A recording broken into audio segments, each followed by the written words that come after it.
Good afternoon, everyone. Before I begin, I'd like to thank the organisers. I'm very honoured today to be speaking at this Ogden at 20 symposium on neutrinos and their connection with the matter-antimatter asymmetry.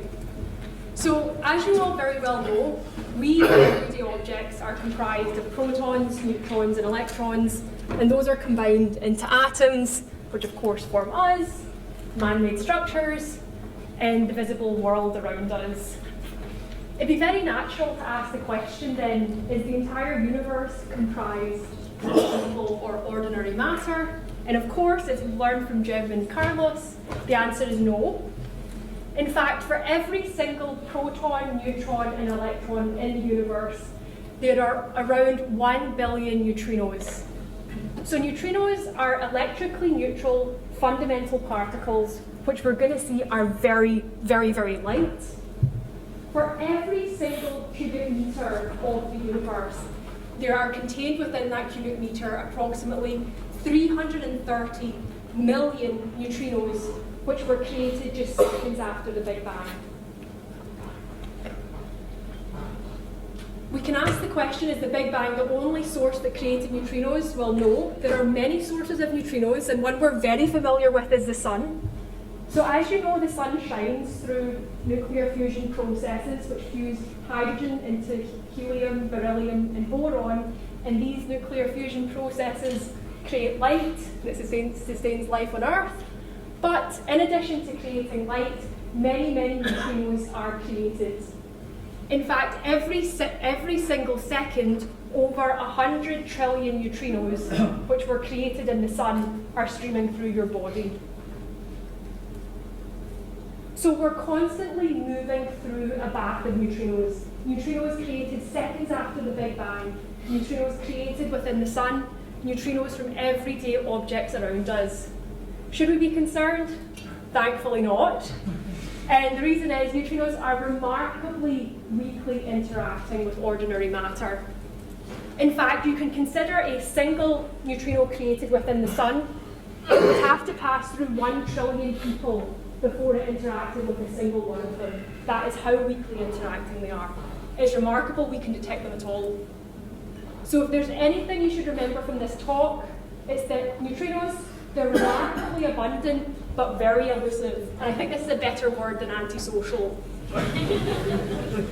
So neutrinos come in 3 flavors. There's the electron neutrino, the muon neutrino, and the tau neutrino. But what do we mean by a neutrino flavor? Well, how we define the flavor of neutrino is how we essentially produce or detect neutrinos. So the electron neutrino is produced or detected in association with an electron. The muon neutrino is produced or detected in association with a muon. And a muon is identical to the electron in every single way, apart from it's much more massive. And as you would have guessed, the tau neutrino is created or detected in association with a tau, which has all the same quantum properties as the electron and the muon, apart from it's much more massive. So this is what we mean by neutrino flavors. Now, neutrinos are very unique amongst the known particles because they undergo a phenomenon called oscillations. What this means is we can produce a neutrino of a given flavor, let's say an electron neutrino produced within the sun. It can travel some distance, and it will be detected, or can be detected, as a different flavor of neutrino. So in this example, a muon neutrino. Now, this occurs because the different flavors of neutrinos are actually different mixtures of massive neutrinos, or neutrinos with definite mass. And this is indicated by nu1, nu2, and nu3 here, which are respectively shown in green, blue, and red. So nu1 has mass 1, for instance, nu2 has mass 2, and nu3 has mass 3. And the electron neutrino is mostly composed of the state nu1. In contrast, the muon neutrino is mostly composed of mass nu2. So essentially, your neutrino flavors are different admixtures or coherent superpositions of nu1, nu2, and nu3. And the very fact we can produce a neutrino of a given flavor, in this example, an electron neutrino, and it can oscillate or transform into a neutrino of a different flavor, results from the fact that these different neutrino mass states, nu1, nu2, and nu3, travel at different speeds because they have different masses. Obviously, more massive objects travel more slowly. So what you see here is when we create this electron neutrino, nu1, if it's lighter than nu3, it will arrive first at your detector, and what you can have is a different combination of these massive states that are appearing at your detector, and this results in this phenomenon of neutrino oscillations. Now, what this implies, the observation of neutrino oscillations, which was discovered in 1998 by the Super Kamiokande experiment, and later confirmed by the SNO experiment in Canada, tells us that neutrinos have masses, and indeed their masses are different from each other. Now, this is very surprising because in the prior 30 to 40 years, it was thought that neutrinos were massless. So this discovery was very momentous, and it changed particle physics.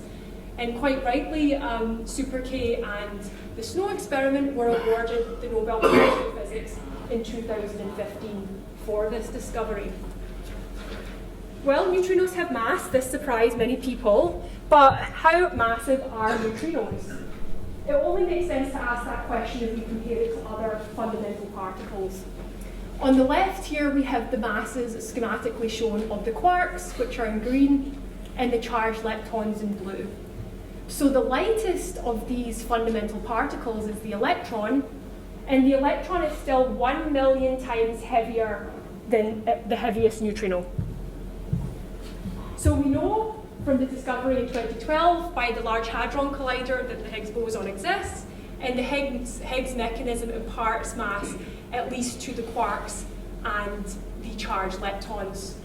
And the way this happens essentially is the Higgs field is filling the universe. We are moving through an ocean of the Higgs field, and particles which bump into the Higgs field essentially travel slower than the speed of light. And traveling slower than the speed of light means that you have a mass. So this mechanism is schematically shown on the right. The lattice is the Higgs field. The coloured particles are essentially bouncing off the Higgs field. We know that the electron is really light, so it doesn't bounce very much off the Higgs field, and it can travel very, very fast, and hence it has a low mass, whilst the top quark, which is the heaviest of the fundamental spin-half particles of the Standard Model, bumps into the Higgs field a lot, travels very slowly, and has a large mass. Naturally, massless particles such as the photon or light don't interact with the Higgs field in this manner. But as I said, the neutrinos are at least 1 million times lighter than the electron, and it's very plausible that neutrinos get their mass in a different way from the Higgs mechanism. And there are many ways we can give neutrino masses, but one of the most well studied is the so-called seesaw mechanism. And this is the only formula I'm going to ask you to look at in the next 10 minutes. So the seesaw mechanism works in the following way. On the left-hand side of the equality, we have the light neutrino masses. On the right-hand side, we have a dimensionless number, y nu. This is the Higgs field value, VH squared. And on the denominator of this fraction, we have the mass of a new heavy state. We call it a new state because it's not contained within the particle physics, well, Standard Model of particle physics. So you can see if you make Mn larger, the mass of the light neutrino on the left-hand side of the equality gets smaller, hence the name seesaw mechanism. Now, this new particle is often called the right-handed neutrino. You can see this sort of cartoon of this seesaw mechanism, and this right-handed neutrino, which is often denoted as capital N, has a very large right hand.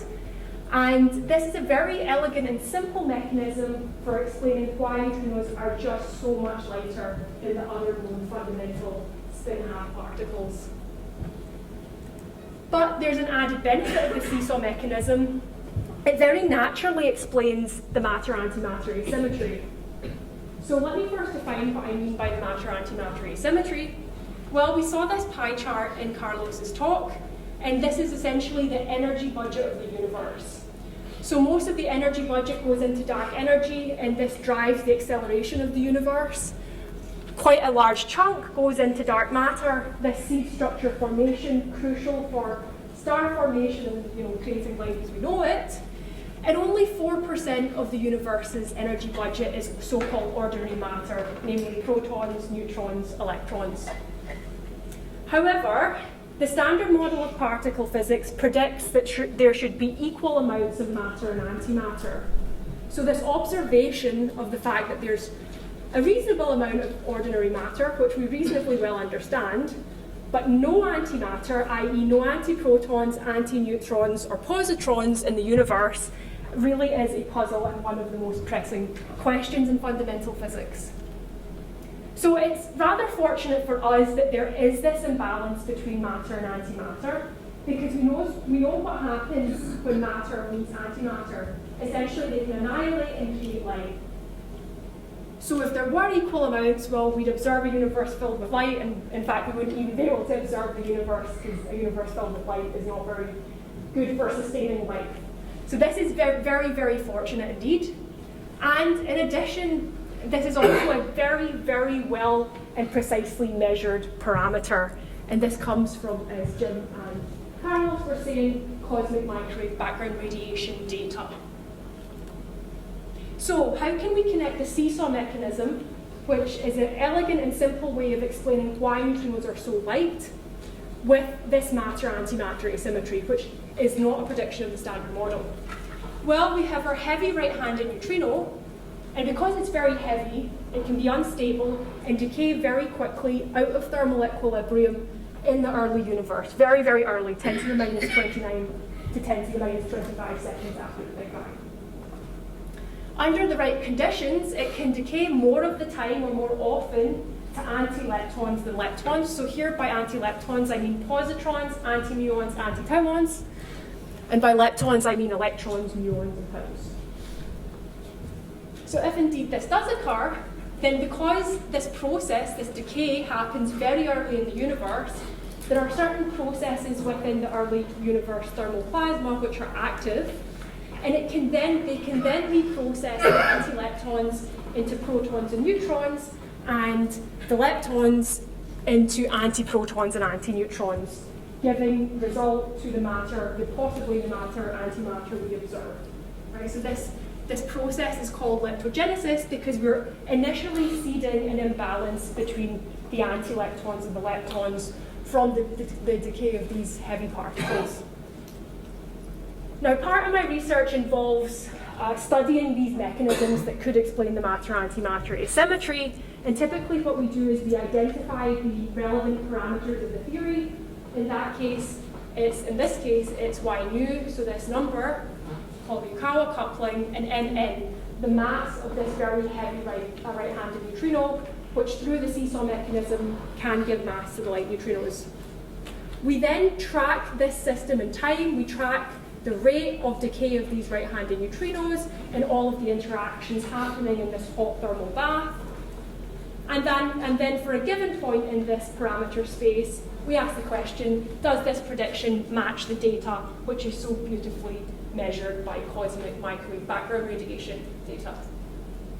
So just to reiterate, this is called leptogenesis, this process. We can study it theoretically, but we would like to ask the question, how do we look for smoking gun signatures of this theory and experiments? Well, first of all, we need something called lepton number violation and something called CP violation. And essentially, we need these two ingredients because we need more anti-leptons than leptons from the decay of this right-handed neutrino. What do I mean by lepton number? Well, it's a discrete number we ascribe to a lepton. So we know the electron is the lightest charged lepton. It has a lepton number of -1. The antimatter counterpart, the positron, has a lepton number of +1.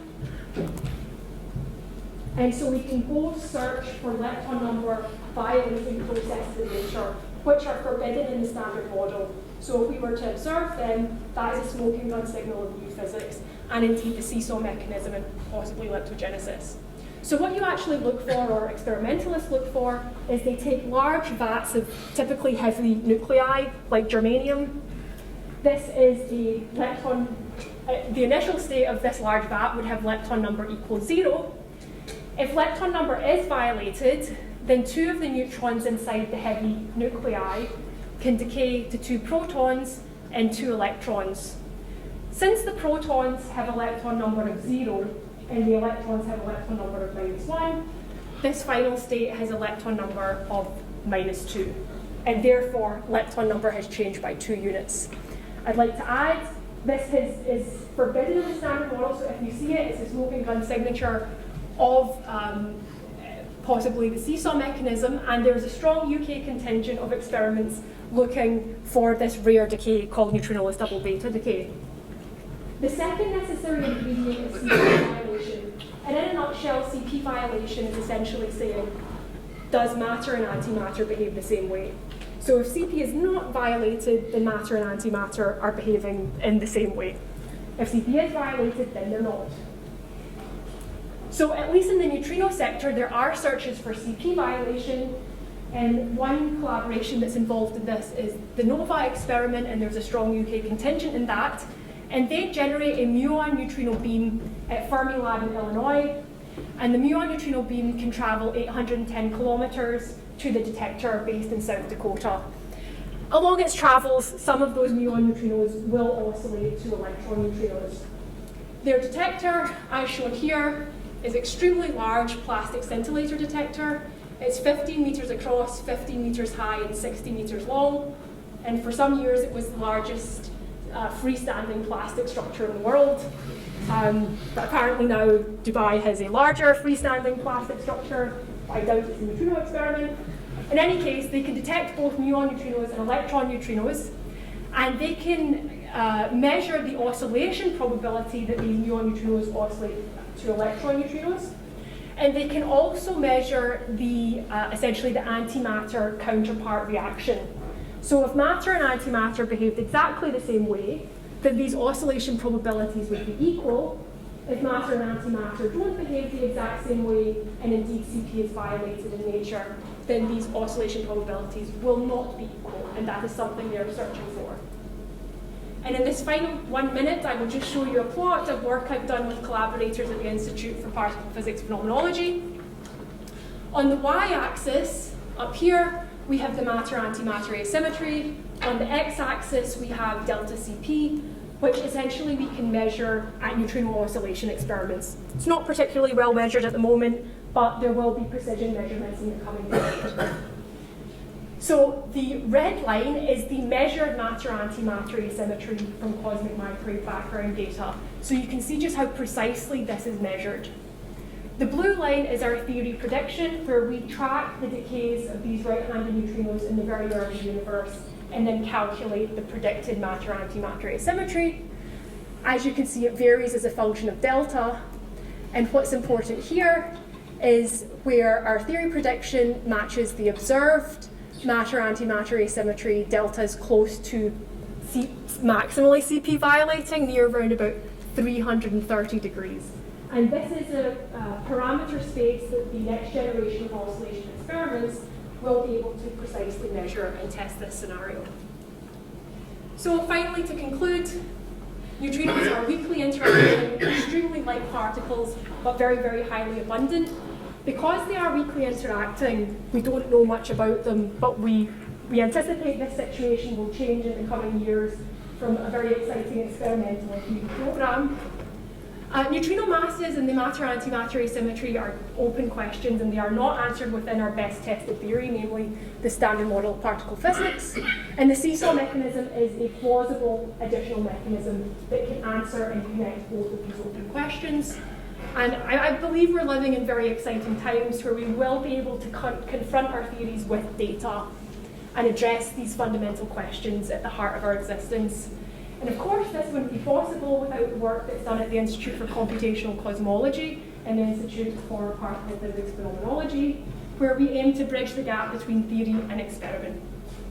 And finally, I thank you for your attention and welcome any questions.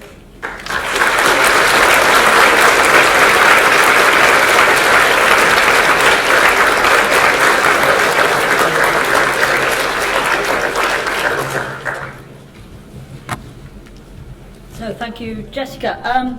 Again, we've got time for a question or two. You can also ask me questions of coffee. Yes, and there's coffee too. I think the gentleman in the magenta top. Yes.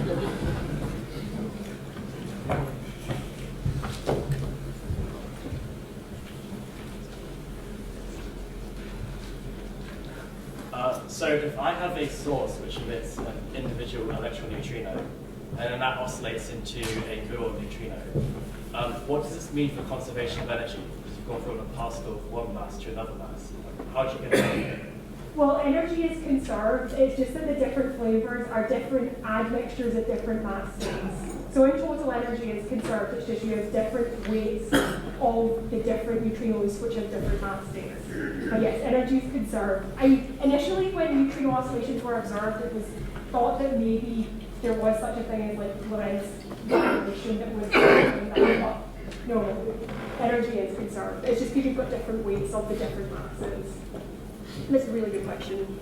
Of course, the neutrino has to have enough energy to make the muon for you to detect it. I think there may have been one more question, possibly. Yes. You don't have as far to run for that one. Thank you. It seems to be fair to have one at the front. You described how the neutrinos were made at the time of the Big Bang, but are being continually made now. But is therefore the number of neutrinos increasing, or do they have a limited lifetime, in which case what's happening to them? So the relic neutrinos will be around for a long, long time because they've just got so little energy, they're not going to interact with anything. But some neutrinos that do have enough energy, like the ones which are created at NOVA experiment, for instance, they will be detected and turned into charged leptons. But generally it's kind of a constant number because the interaction rate of neutrinos is just so low because they're so weakly interacting. Okay, so let's thank Jessica again.